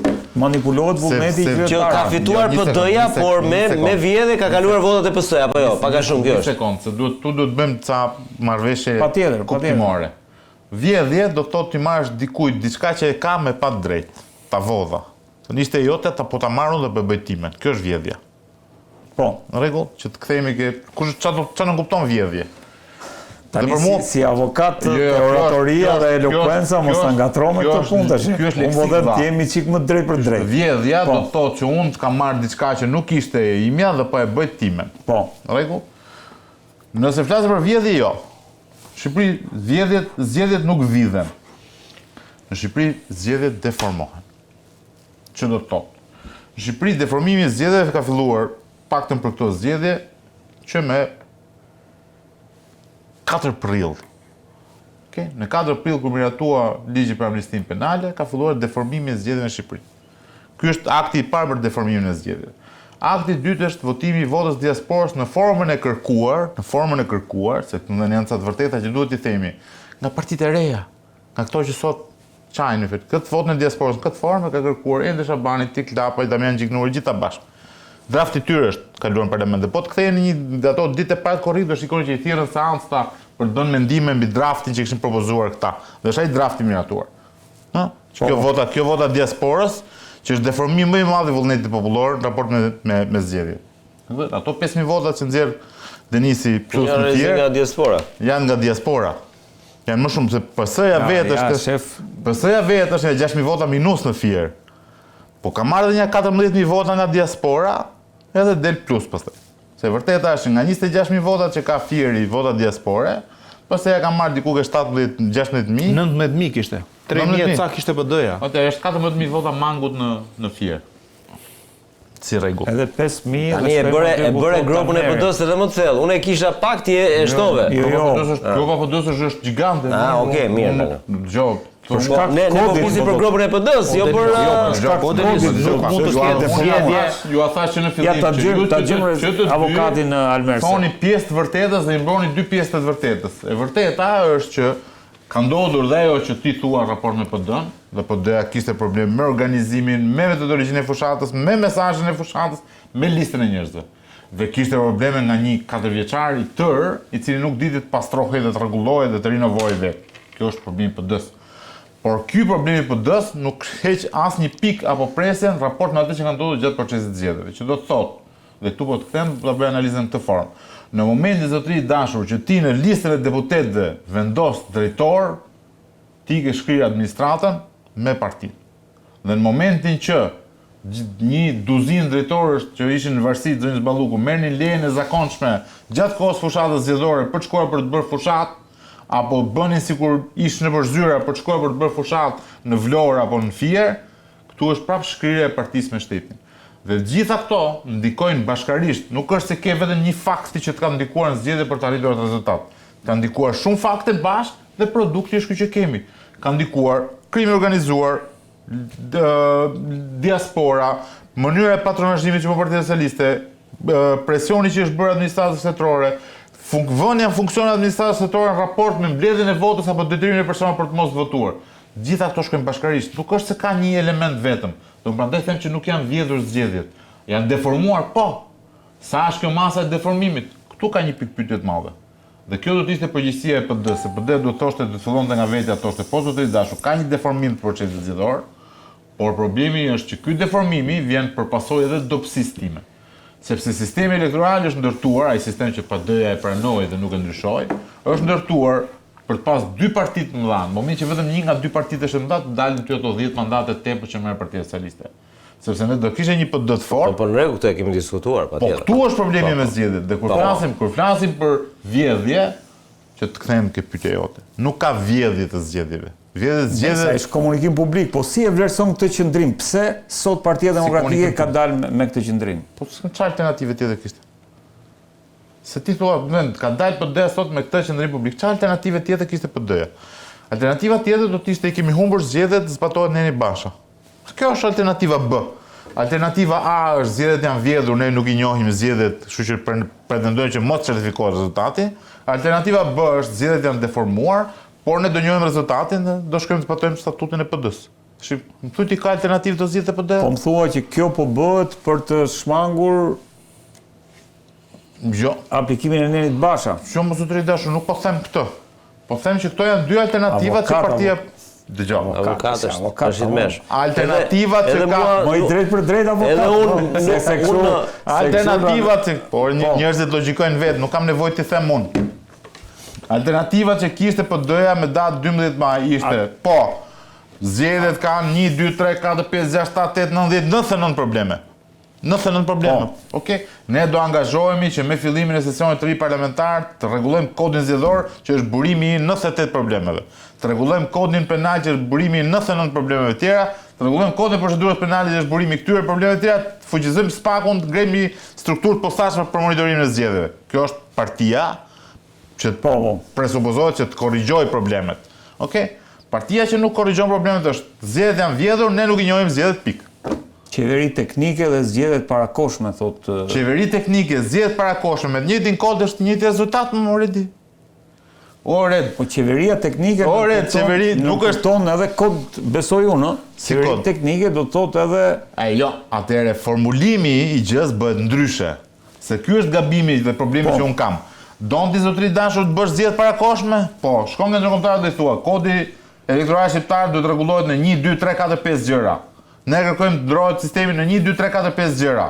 Dhe bashkë me këtë kërkojmë zgjedhje parakoshme. S'ka nevojë për qeveri teknike. Çfarë duhet qeveria teknike ty? Pse don qeverinë teknike? Qeveria teknike në mënyrë që zbatohet vullneti i qytetarëve shqiptar. Këtë pretendon vullneti i qytetarëve Partia Demokratike. Që është i deformuar, ashtu siç e the. Po, pra po, është i deformuar, po deformimi vjen sepse ligji i ka dhënë mundësi zotit Rama që në dhjetor të 2024 miratoj një ligj për faljen e gjobave. Ja jep ligji këtë mundësi më burr. Nuk ka shkel ligjin ai, e ka bërë me ligj. Dhe pastaj 2 ditë para zgjedhjes një VKM për zbatimin e ligjit. Dhe me drejt i thua që nuk e ka shkel ligjin. Pse se ka shkel ligjin? Se nuk i fali tashi, i ka falë në dhjetor. Tashi vetëm po e vën zbatim faljen. Këto janë gjërat ligjore, këto janë këto gjërat e vogla ligjore që bëjnë diferencën në zgjedhje. Ligji është miratuar në dhjetor, e ka votuar edhe PD-ja në dhjetor kur miratu ligji. Tentoi të fusë edhe ca falje tjera. Dhe Rama tha, ose ligjin e miratojmë në dhjetor, po unë zbatimin e ligjit e filloj 2 ditë para zgjedhjes. Kaq. Dhe nëse do të rregullosh procesin e zgjedhjeve në Shqipëri, procesi i zgjedhjeve rregullohet me 3 gjërave. E para punës, duhet të shohësh sistemin zgjedhor, 1, që është domosdoshmëri. Sistemi në formën që është aktualisht është sistem që ka prim të fshehur. I jep partisë që më të madhe në vend, i jep 8 deri në 12 mandate në tavolinë. Është prim ky. Është prim. Është garancia që partia më e madhe qeverisë vetme. 1. E dyta, duhet të shtrish hapësirën dhe të gjesh një kufizim që administrata shtetërore mos përfshihet fare më në listat e zgjedhësve. Do të thotë kur themi ne që sekretari i përgjithshëm i ministrisë është person jo politik, është administratë publike, nuk mund të ketë as përkatësi partijake. Shif sa nga sekretarët e përgjithshëm ministrive kishin detyrë dhe sa kishin fushat. Ose si emrohen. Duhet bësh një ndarje ndërmjet partisë politike dhe shtetit vlla, dhe nuk mund të jetë drejtori i UC-s, drejtori i KESH-s, drejtori i OSHE-s, drejtori i ARSH-s, duke po fushat të plot. Se pastaj çau pa me fjalë, është shteti që po më fushat kundër qytetarëve të vet. Është normal që të shkojë ai robi, se nëse vjen ky drejtori që do të kjo kërkon një reform, nëse kanë vullnet, reform të qetë për t'i bërë gjërat siç duhet. Nuk ka nevojë për reformë, të marrin ato rekomandimet ose BE-u di që kanë një 8 vjet që janë po të njëjta. Të po them pra. Thonë, hajde ti zbatojmë kësaj radhe, meqense këtë shansin 2022-2024 e humbëm. Të po them pra, pikërisht. Dhe e treta, që është më e rëndësishmja, kur ti shkon për të rregulluar, do të bën ca ndarje shumë të qarta ndërmjet policisë dhe funksioneve për ka policia gjatë zgjedhjeve. Dhe jep ca funksione policisë, policia është ajo që parandalon rendin publik dhe qetësinë publike edhe zhvillimin e qetë procesit zgjedhor. Nuk e ngjet spaku ti ruajtjen e zgjedhjeve. Ja ngarkon policisë shtetit. Policia ka fuqi parandaluese po thua. Po është policia. Ti japim edhe këtë fuqi policisë. Po policia e shtetit është ajo që mbikëqyr territorin, nuk e mbikëqyr spaku ose zotërit. Spaku është organ hetimor. Policia është organ parandalues. Policia është ajo që mbikëqyr zgjedhjet. Është ajo që garanton qetësinë në territor, nëse do të bësh zgjedhje. Almer, qeveri teknike thot Sali Berisha dhe zgjedhjet parakoshme, ky është qëndrimi ynë. Shikom, Partia Demokratike është në drejtën e saj të kërkojë dhe të shkojë deri në fund të gjithë kauzës që ka ngritur me pretendimet që sipas saj janë të vërteta që zgjedhjet janë prekur, janë deformuar dhe zgjedhjet nuk kanë qenë të lira. Unë, duke qenë një njeri i cili kam qenë në zgjedhje, bashkohem plotësisht me këtë logjikë, sepse kam parë se çfarë ka ndodhur në zgjedhje. Por Partia Demokratike nga ana tjetër duhet të bëjë një analizë të brendshme çka duhet të nxjerrë përgjegjësi dhe mësime pse ka arritur dhe pse ka dalë në këtë rezultat. Duke parë një Parti Demokratike e cila vjen nga një revansh i brendshëm i përplasjes për Vulën, detyrimisht u ndje edhe në fushat, u ndje edhe në organizim, sepse organizohet me vonesë çështja e ngritjes së frymës apo ekipit të mirë të shëndosh. Sepse Berisha ishte midis alternativës së njerëzve të ri apo midis besnikëve. Pra janë disa, Berisha ishte midis njerëzve të cilët mund të ishin njerëz të besueshëm apo jo në raport me publikun, apo ndikoi shumë çështje primareve, ka një sër problematikash të brendshme të PD-s që duan analizuar. Por kur kalojmë tek përgjegjësia e zgjedhjeve takon qeverisë. Si ka mundësi që qarku i Fierit, i cili prodhon protesta të vazhdueshme të çdo grup interesi, të vazhdueshme çdo grup interesi në çdo qytet të mundshëm, qeveria ruan të njëjtën numër votash, po ashtu rrit dhe numrin e mandateve. Dhe hajde ti marrin të gjithë dhënat, që PS-ja ka ruajtur vetët, por mirë nuk pas ka të zgënjur nga PS-ja, nuk pas ka të mërzitur, nuk pas ka njerëz që ikën kundra, si ka mundësi ikin vetëm opozitës? Ore, si ka mundësi trim të opozita do vi aty, do bëjë një analizë. Ore, si ka mundësi që opozita fiton në Fier 8-10 me 20% në diasporë? Si ka mundësi? Nuk pas ka opozita njerëz në diasporë. Do të jap një kandidat Ilur Zimbashës, në qarkun e Fierit, këtë e ka me provë me provë, ka në celularin e tij 600 vota të dërguara nga njerëzit që e kanë votuar, e ka ai personalisht. Dhe ky njeri ka dalë në rezultatin përfundimtar me 70 vota. A nuk ka drejt opozita, si ky rast dhe ka dhe shumë të ngrej pretendime që zgjedhja manipuluar? E di çfarë ndodhte me votën e diasporës në Greqi. Vinte taksia, thoshte vlla, sa veta janë këtu për dorëzuar vota? Ti mund të thoshe 40. Mund të thoshe edhe 60, ai të jepte 60 zarfa dhe ikte. As ku ishje, as kush ishe, as çfarë detyre kishe.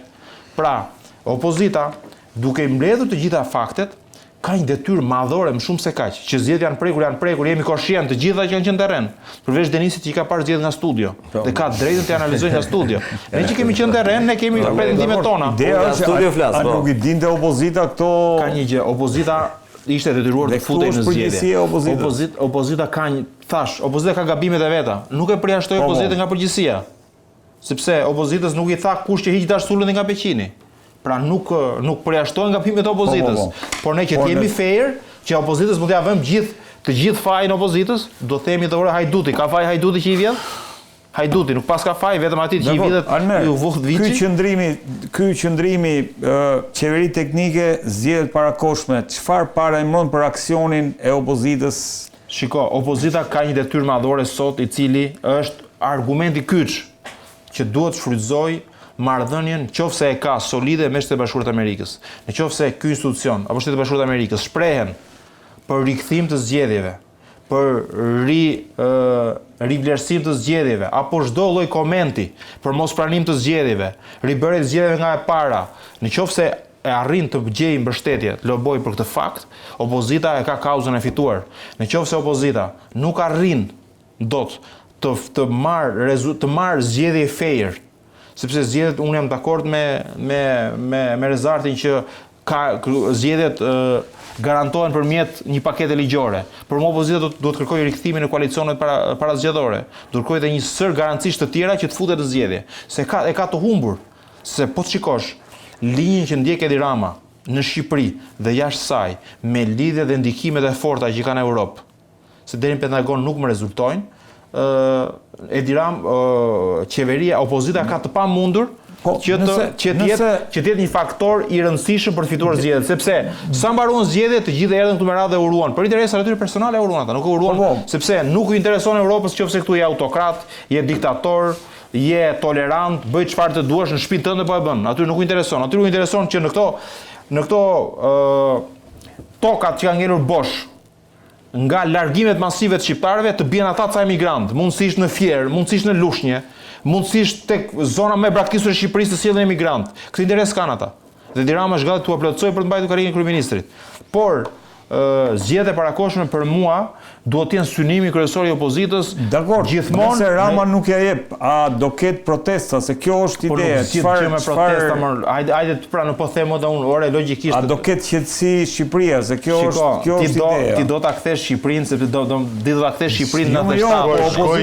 Opozita tani, kur opozita pretendon se janë vjedhur zgjedhjet, çfarë duhet bëjmë? Opozita, përveç se dakord jam unë që duhet sensibilizoj. Lejon ti bëj një pyetje.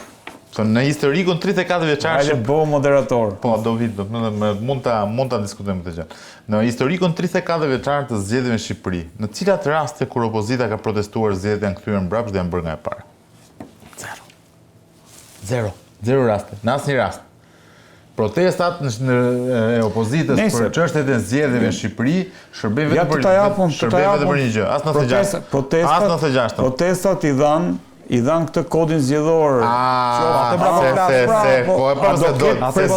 Se dole ka ajo që do thoja unë, që në të vërtet ajo që duhet kërkonte opozita dhe që është interesi i opozitës në Shqipëri është që të detyroj Partinë Socialiste. Po si do detyroj me 83 mandate, si do ta bllokoj? E kishin një shans me Gjash Korriki, ke përshtypjen që u thoshin nuk ta votojmë. Ore, jemi në këto kushte tani. Po këtu më lind kjo pyetja, mos e vjen kështu natyrshëm nga brendia, nga thellësia e shpirtit vjen pyetja. Pse ka ndryshuar opozita nga 26 Korriku sot me 25 Maj? Çfarë ndryshoi? 26 Korriku opozita kishte gjitha mundësitë të thotë Edi Ramës, nuk ta votoj votën e diasporës së zotëri, nuk ta votoj. Nuk ta votoj nëse ti nuk voton mua 1, 2, 3, 4, 5 gjëra. Po, kishte mundësi ta kurszonte. Kishte mundësi ta kurszonte. Se vota është. Ndryshe nga sa thon këta mjeshtrat e ta dashnorët e listave të mbyllura, që e kishim detyrim nëse ishte vendimi i gjykatës kushtetuese, detyrimin e ka Edi Rama përpara se ta kesh ti. Se të duket që sigur opozita e ka për detyrë zbatoj vendimin e gjykatës kushtetuese, kurse opozita se ka. Rama i bën qefin. Rama i bën qefin opozitës. Kjo është nonsensi. Që do të thotë, çfarë ndryshoi ke kjo opozita nga 26 korriku me 25 maj? Pse tani formalizuan? U formalizua. Formalizuar është jashtë sistemit. Jo, një sekondë. Pyetja 4 prill ishte sistem kjo opozita. Pyetja madhore. Mos se ta kam, po nuk ta fillova kot me 4 prill para bisedën. Kur më ndua ligji për amnistin penale. Pyetja madhore është kjo. Pyetja madhore është kjo. A do të kishte sot opozita këtë rezultat të dobët? Në rast se nuk do kishte lënë parlamentin dhe do bojkotonte pushtetin lokal. Kjo shumë herë. Po këtu është. A do kishim një sistem të ri zgjedhor me heqjen e koalicionit përbëra në rast se opozita nuk do kishte lënë parlamentin? Nuk do kishim. A do kishim të opozitë nëse Sokolo Dash do fituar, do shituar. Po tashi tha. Jo, mos shko deri aty. Po që jo fole për gabimin e jo në logjikën tënde isha.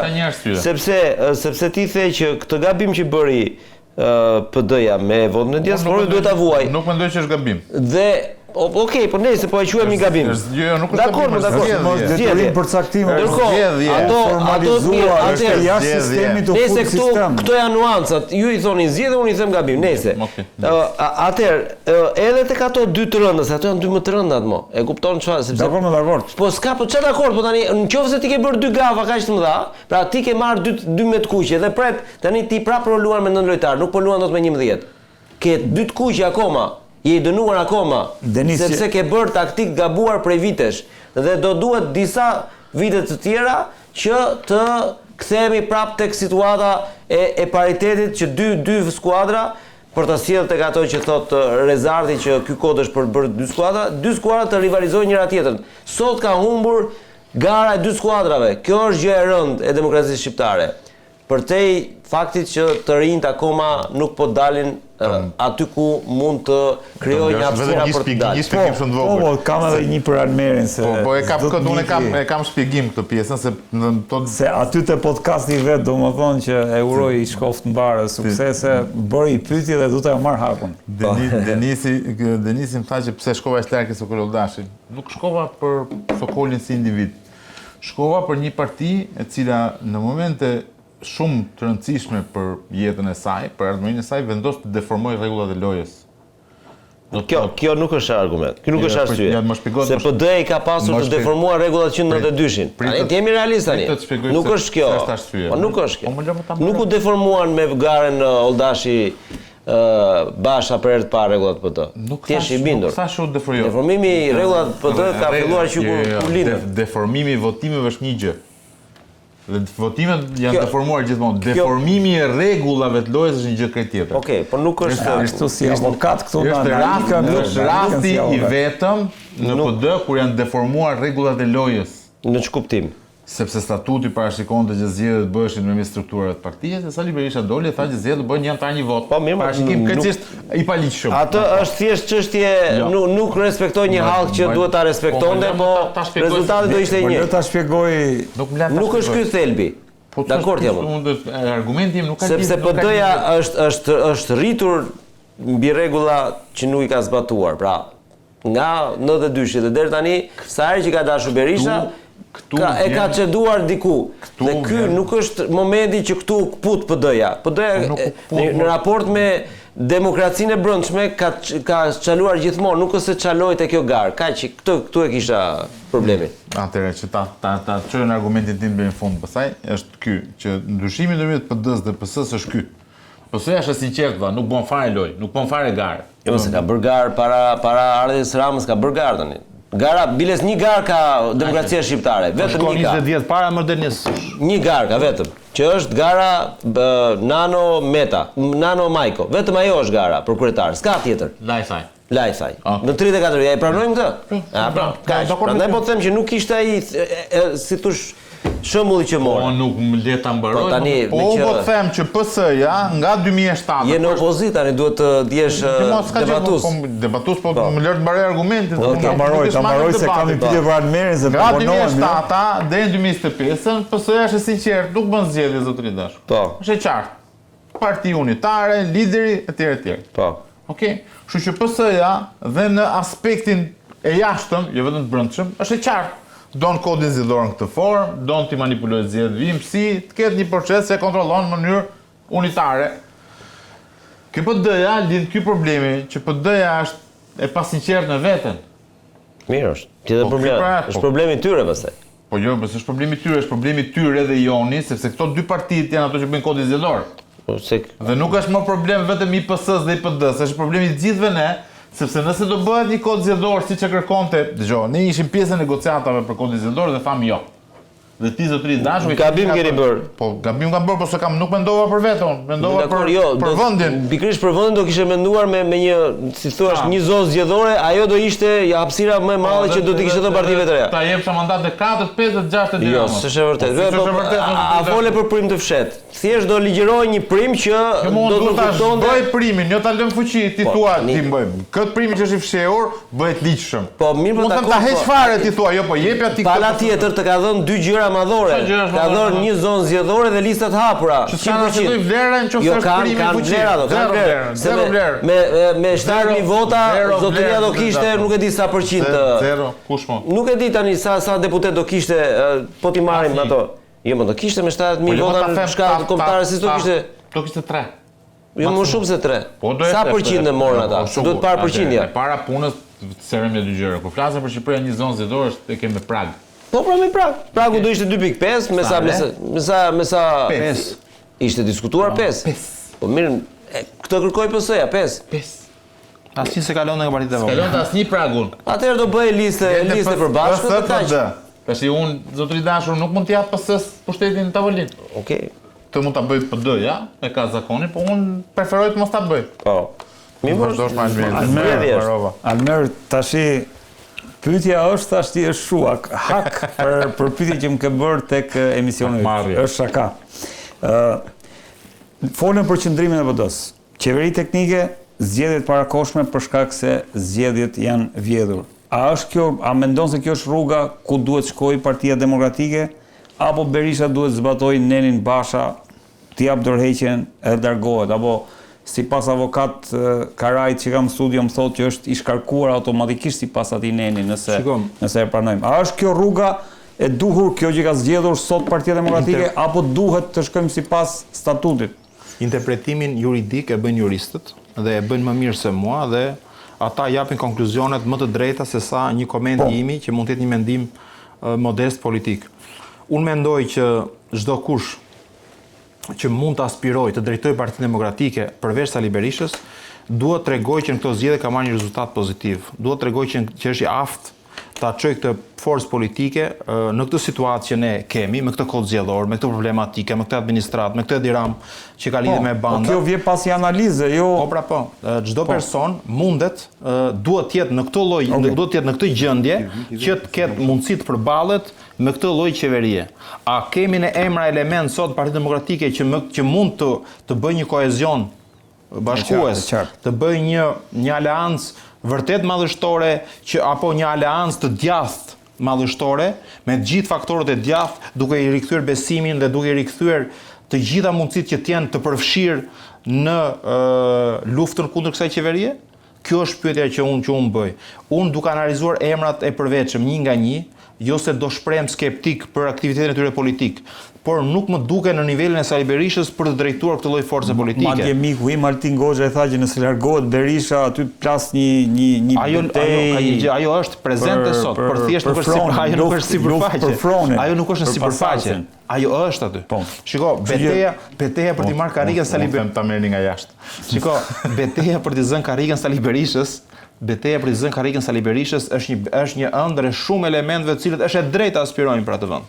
Çdo kush kërkon të jetë lider në një parti e cila është forca më e madhe opozitare në Shqipëri dhe një nga forcat qeverisëse që ka treguar sukseset e veta në drejtimin e vendit. Sot i takon Sali Berishës të negociojë dhe të rishikojë pozicionin e tij, të qëndrojë apotik, për sa kohë nuk ka njerëz që ja kërkojnë largimin e tij. Nëse do ketë element që mund ta konkurrojnë apo element mund ta sfidojnë, qoftë me ide, qoftë me program, apo qoftë me angazhim popullor, pra një njeri i cili bën foltore 2.